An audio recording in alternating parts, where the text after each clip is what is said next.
Okay, so Andrei is here, and Andrei is a really interesting example because you're from Ukraine. I am. So this is kind of messed up, man, because you were working for us in the Kiev office, and things kind of got sour pretty quickly over there. Uh, yep. I mean, what can you say, right? And unfortunately, you're on the road, you're seeing clients and stuff. So what were you doing when you were in Kiev? Like, tell us about how you started LGFG.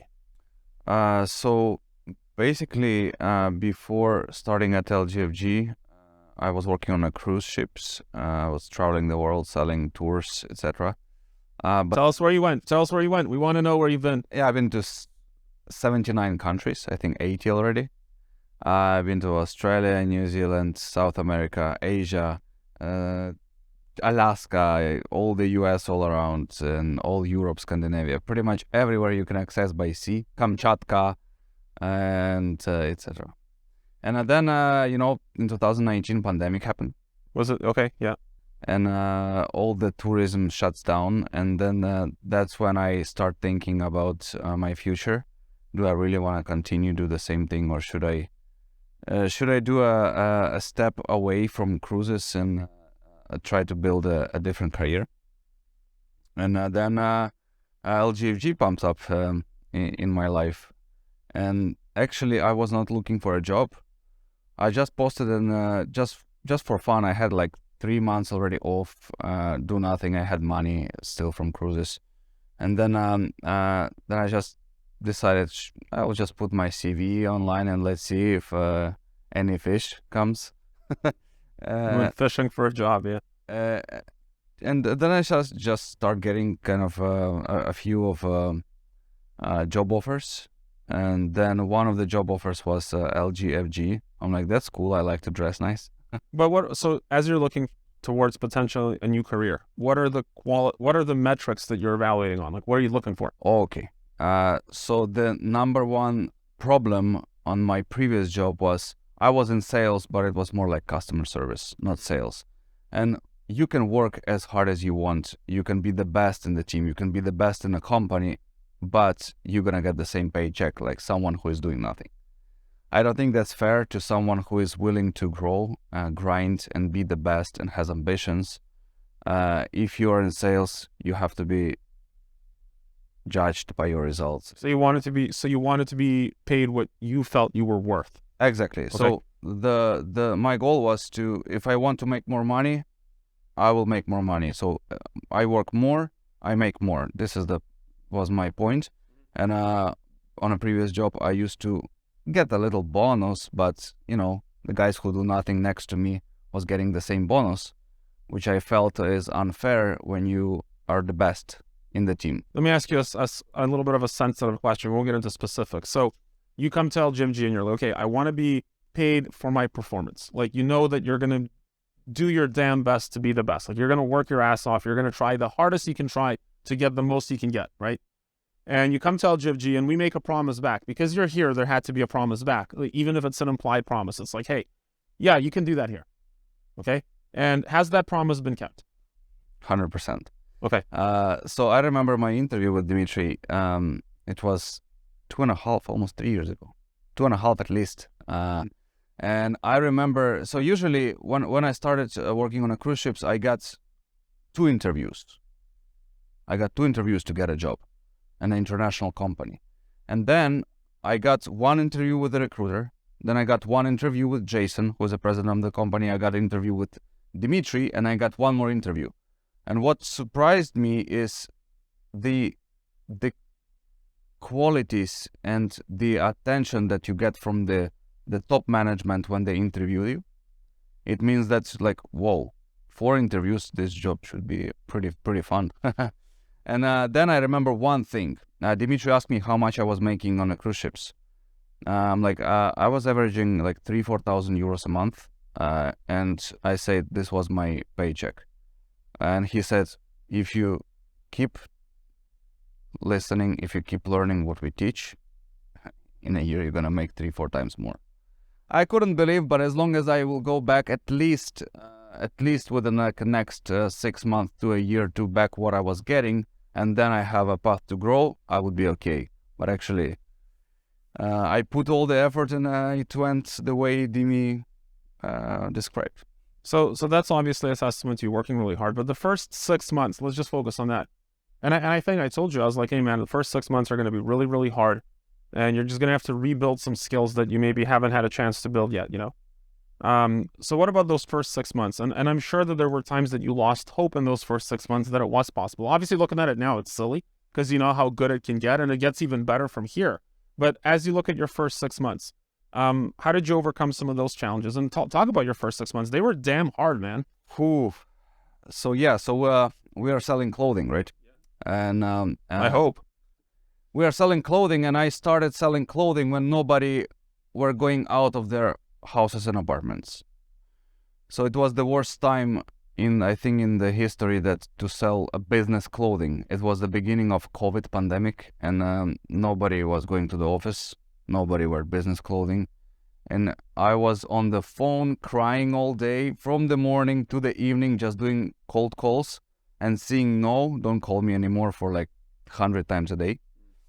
Then it's basically, I gave a promise to myself that I saw some guys who were pretty successful in the company, and I know that's like, I'm not worse than any of those guys. And if they got there, why not me? And basically in about, I was a few months, I think first 4 months, I was just cold calling in the office. Maybe every second week I was thinking to quit. But then I give a promise for myself. I asked someone who is experienced how long it takes to start getting results, good results I want. And the person answered that in order to start being successful and get things you want, it will take a year. And then I gave a promise to myself. I'm not gonna quit. I remember sitting with you in Dubai in taxi. And I said, I remember that we were coming back from a client that was from Pakistan, and he gave me a book that his grandfather had written. I remember that. Yeah. So we were sitting in taxi with Dimitry, and I discussed that with him, and I said, it was already 6 months, 6 or 7 months me in a company, and I gave a promise to myself that by June, this is when I started, by June, if I don't start making at least the same money I was making on a cruise ship, I'm gonna quit. But before that, I'll put all the effort, all the proper attitude, all the actions in order to get the maximized results. What did I say to that? I don't remember. You say, yeah, cool, I understand. That's basically, Jimmy said, yeah, if you want to leave, you can leave, right? But I say, I'm not going to leave. I will give myself a year. I will do my best I can, and I will judge on June 4th. And actually, that was when we were in taxi. It was, I think it was November or December. And then in January, I went to Stockholm, and I sold my first time 70K, which is like double of what I expected. Yeah, it gave you until the beginning of June.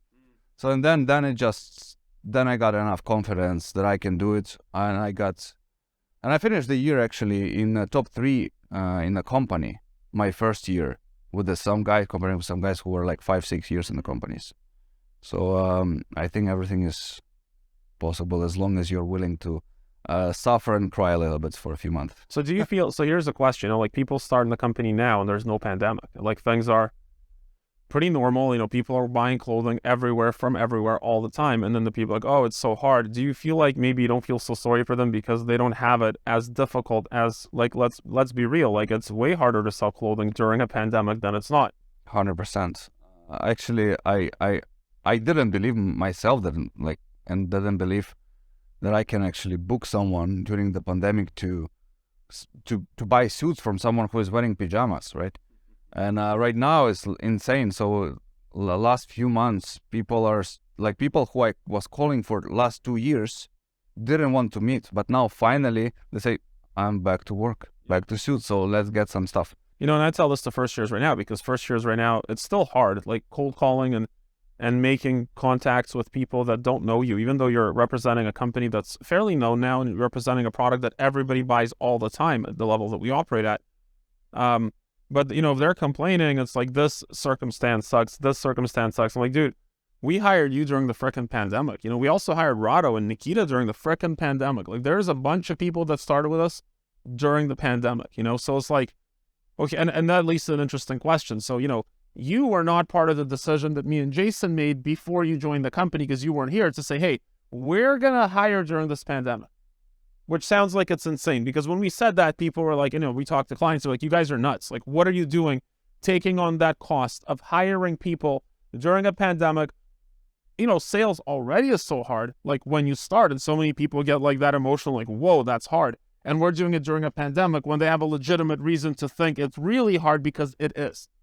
It's like, so then why are we hiring people during the pandemic? And that's interesting. Let's fast forward 20 years. Let's say you're still here, and let's say you're part of that decision. And a pandemic hits, and we know that we're not going to be seeing a lot of people for a year. Would we still make that same decision? Why? Yes.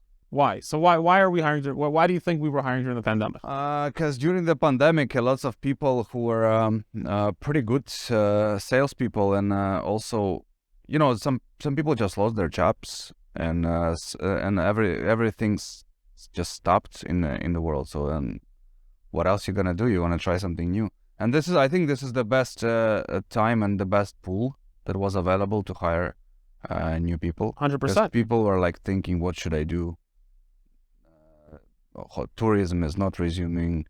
Hotels, restaurants, it's kind of weird. So yeah, it was the best time, I think. And dude, I literally, like, so I told our recruiter, I'm like, I went and I researched the largest cruise companies. You came about kind of serendipitously because you kind of like were already out there kind of putting yourself out. But I told our recruiter, like, look at all the biggest cruise companies and contact all their people, because I was literally like, there's amazing people that work on cruises. And they like things that we sell. It's like, okay, so they're willing to work really hard because you're working like 6-7 days a week on the cruise nonstop. You're willing to travel for work, and probably you want to travel for work. You know, like, if you spend time on a cruise, let's get real, you probably don't want to be driving the same route to work for the next 30 years. Like, that's boring, right? So travel's part of it. You're a people person, or at least you were forced to be a people person, to be around people all the time. And you have a global education. Like, you've dealt with people from different countries. You've been to different places. Like, and that encompasses a lot of what we do, because our clients travel all the time. Our clients work all the time. Our clients are globally educated people, right? And they have to be communicating all day. So that was like a very intentional thing for us to do. But, you know, like, the story that's like underneath that story, and this is like the thing I wanted to really get to. It's like, when the hard times hit, when the chaos hit, when the depression of the pandemic hit, a lot of people took that as an opportunity to take time off. Meaning that even in their professional lives, in their business, they gave themselves an excuse to have an out. And so I would interview salespeople. I'm like, why did you leave your last job? I was like, oh, I couldn't sell because of the pandemic. Well, you started in sales and you stayed through the pandemic.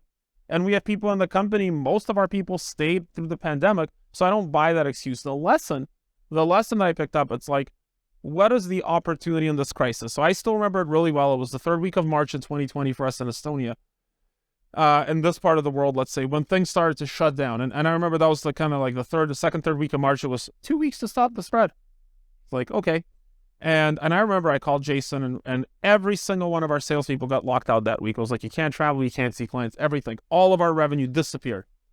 And Jason is like freaking out, and I'm like, what the hell is going on? Because we both knew it wouldn't be 2 weeks. Like, there's no way this is 2 weeks. Like, and even if it is just 2 weeks, I mean, to lose most of our revenue that month, it's like, that's tough, right? And I remember I had a client in Calgary, and he told me, he's this really cool Israeli guy. He goes, Dimitry, never waste a good crisis. And this guy's like a very, very, very wealthy guy. And so I'm like, Jason, we can't waste this crisis. He's like, what do you mean? I'm like, what's the opportunity? Like, we have this really shitty situation. What's the opportunity because of this situation? And we had that call. And I remember it. I was sitting at home. You know, everything had been shut down. Even the playgrounds around our house were locked. Like, our kids couldn't play on the playground because they put tape around the playground. So I'm just sitting at home talking to Jason, and we're both kind of like, you know, man, I think like the opportunity is maybe we'll sell more underwear. I don't know. Like, we'll just call clients, hey man, like, you can't go to the store and eat some undies, which we actually ended up selling a lot of like just day-to-day stuff, like just a lot of like polos. When we introduced polos, we were just selling stuff that people like, well, you can't go to the store. That was the pitch. You can't go to the store. And that was an opportunity, but it wasn't the big opportunity. The big opportunity, as we were talking, was like, dude, we should be hiring. Like, and we looked at how much money we had in the company, and we're like, can we withstand, and I remember it was like, can we withstand 2 years of hiring where we're just going to be losing money on everybody we hire? But at the end of the 2 years, what we're left with are the best people because they stuck it through. People that trust us because they know that we're investing into them, and they know it's a stupid investment, but everybody knows what we're doing, you know? So we have the best people, the most resilient people, the people that trust us, the people that will have the most leadership potential, because you go through that in selling suits. And here's a big part about leadership. Like, this is a huge part, right? A big part about leadership is not believing the clown. I'm serious, because the first year will come to you, it's like, this is impossible because people are blah, blah, blah.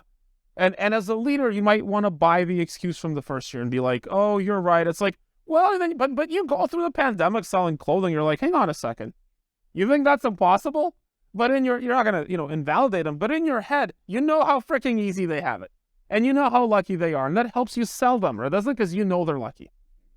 So we really made a decision to hire during the pandemic. And that's like the core tenet of the lesson. It's like, when something goes wrong, and this is something I share a lot with our leadership team, I'm like, when something goes wrong, and especially when something goes terribly wrong, what's the opportunity? What is the opportunity? And we've had this, with, I can think of 100 examples right now, but when something goes wrong, what's the opportunity? So that's one lesson that I share. What's a lesson or two that you've learned at LGFG so far that you think about a lot? There's quite a few lessons. One of the only thing which is the most important when you're starting out is not to give up. Is a self-talk, is gratitude, express gratitude for things you have, because it's going to be difficult, in the beginning.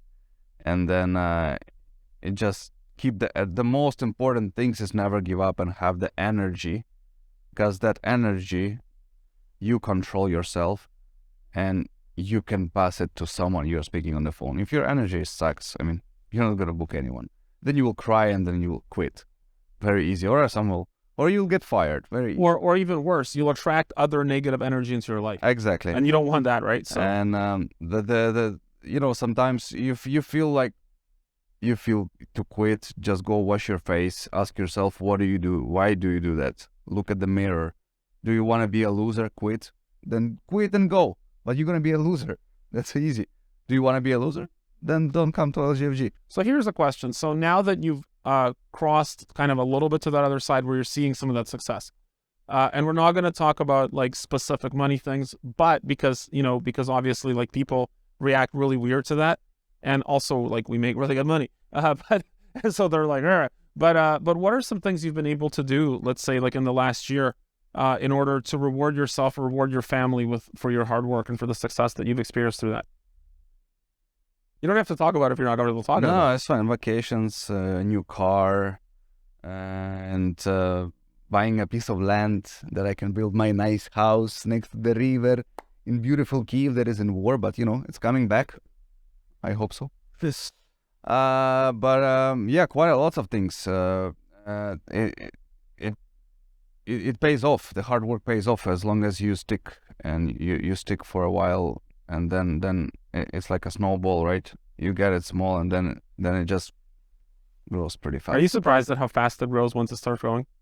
Yeah.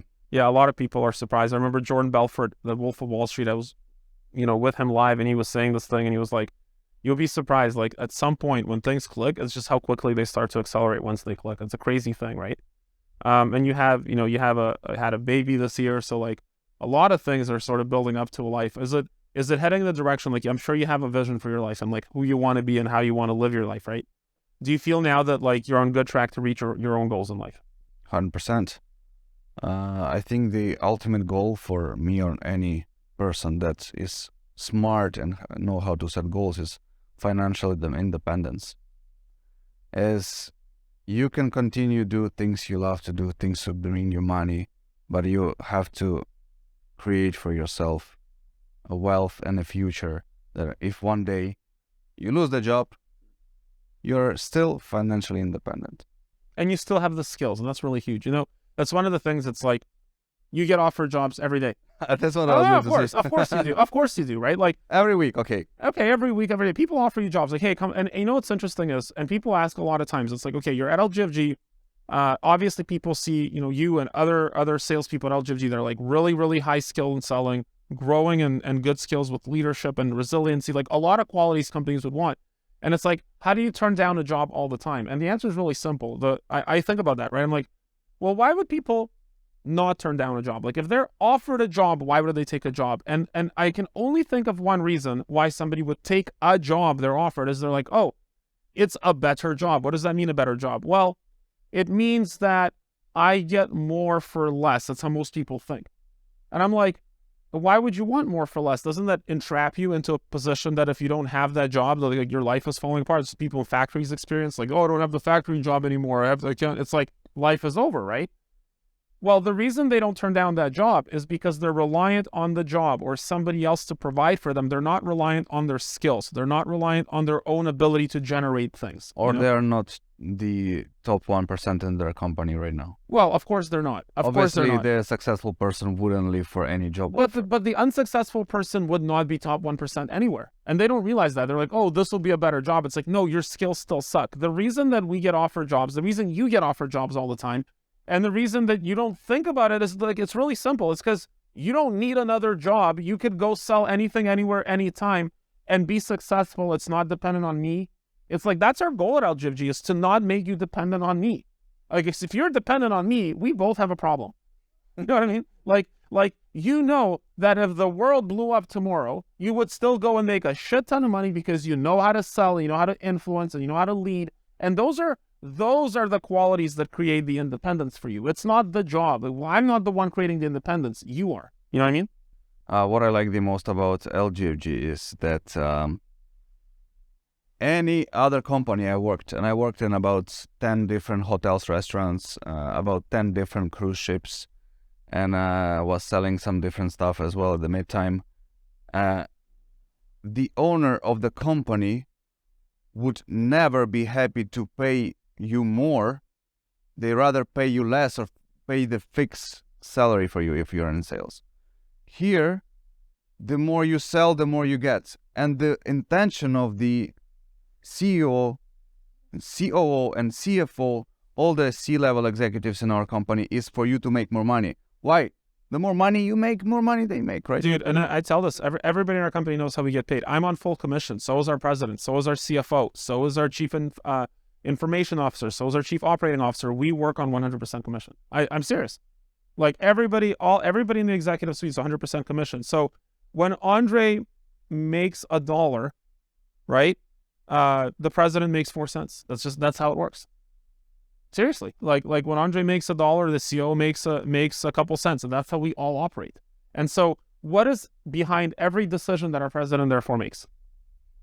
Behind every decision is to make the sales rep successful and make the most money. So it's like when somebody calls Mohammed and he's like, Mohammed, I want these kind of fabrics to sell to my clients. A lot of times, and I've observed this in operation and administrative roles, people are like, they find a reason not to do something because they know it's going to take a ton of work. And me and Mohammed have this, Mohammed's our CEO, we have this discussion all the time. He's like, hey, I need to get this, and that. Why? Because I know that the reps will sell it because they're coming to me, they're going to sell it. And sometimes he's on the phone at like 11 p.m. calling this factory, this supplier, that supplier. Like, it's really, really hard to get some stuff sometimes. It's like, but you know why he wants it? You know why he'll come in on the weekend? He comes on Sundays a lot of times to work. You know why? Because it's his income. If you make that sale, he gets paid. So every decision our CFO makes, can you imagine a company where every decision your accounting department makes is driven by the fact that they get paid when you make a sale? That's awesome. That's insane, right? And it took me a while to convince him to do that because I wanted a company where everybody wants the best for these guys, right? Like the guys in the field doing the hard work. And even maybe Henry will cut it, maybe not, but Mamik was a different person half a year ago. Sure. To compare, once he became a partner in a firm, the way he react, the way he act, and the way he replies when you ask him for help is completely different. Well, what you're also seeing is a growth in his leadership. Exactly. So before it could be like he had a job. Right. But now, since he's a part of the company and getting paid on my sales, if I ask him for help, it's insane. The amount of support you get from anyone in the company who is the C-level executive. And in order for them to be successful, you have to be successful. So in their intention is to help you out, right? Well, and then it transliterates, right? So this is where the transitive property comes in. Now you have some first years you're leading, right? And do you get paid a little bit when they make a sale? Yeah. Great. So what's your intent with them? This is interesting. So I want to make sure that the guys I train make as much money as possible. If they make more money than me, I'm happy because I'm getting I'm getting paid on that, right? So like if a Vitaly or Philip calls me in the middle of the night and asks me a question like, hey, I need this help, can you help me out with this? What do you think I'm gonna answer? The moment those guys start selling more, I'll make more money. Right. Pretty easy, right? Listen, we're really wanting to grow this organization. You know, our goal is $100 million in the next 4 years in terms of revenue. It's crazy. So 53% of our salespeople, more than half of our salespeople are earning 6 figures after 18 months. Now, when I tell that to new hires, I go, you know, half our people after 18 months are making 6 figures. A lot of new hires don't believe that. They're like, that's impossible.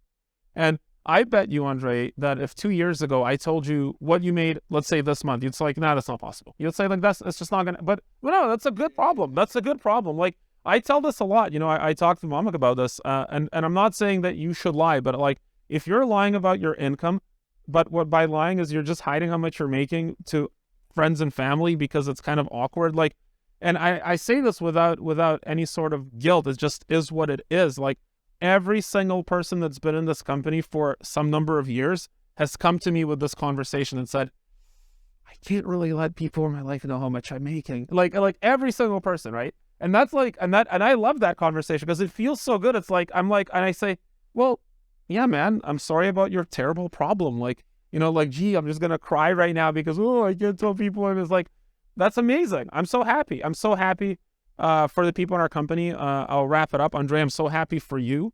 You know, one of the things that's really hard when you're building a company, you're going to see this as well in the next couple of years, by the way. This is a serious thing. Like, you would think that everybody wants to be happy and successful, but you're going to find that a lot of people really don't. Like, you're going to find most people in life, they don't want to be happy because they like the attention of being unhappy. And they don't want to be successful because they don't like the sacrifice that they have to put in to be successful.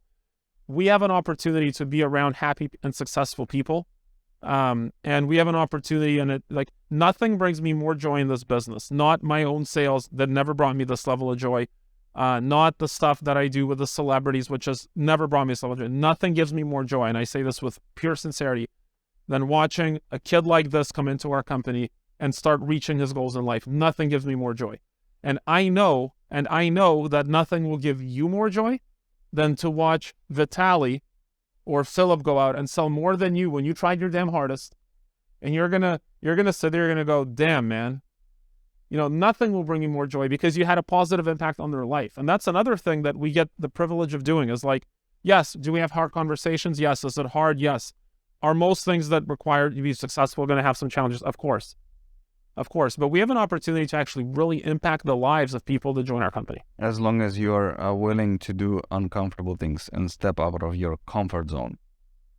You know, like, it's not comfortable. You do that every day. Andrei, it's not comfortable for me to wear a $10,000 suit because I spilled some coffee on it yesterday. That's not comfortable. It's not comfortable for me, you know, to wear an expensive watch flying to London where I might get... I'm just kidding. Guys, I really appreciate... Andrei, I really appreciate you. I know, and I'm saying this for the camera, saying it to you, actually. Like, I really appreciate you. You know, everybody knows that as a CEO, the amount of positivity I get from clients, like, clients in our company think higher of me because of you. I don't know if you know that.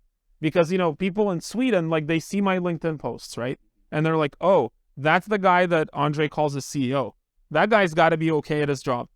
Because Andrei is damn good at his job. You know what I mean? So, like, and I boast about this all the time. Like, that guy's making me look good. You know, that's like, thank you for that. I hope that you get to experience the feeling and the privilege of your team making you look as good as you make me look to the outside world, and keep growing, man. And like, I really hope that this interview helps inspire some people to put that extra effort in, to put that extra attention into their work, to put a little bit more commitment in. Being a partner in this company is something that I don't take lightly. You know, I see these people are the people that are helping me build my life. And I'm sure that you're going to get there, and I'm sure that people in your team will get there. And that's when you're really balling, when people you hire become partners. So everybody, ladies and gentlemen, the professional, and we're done. We're out.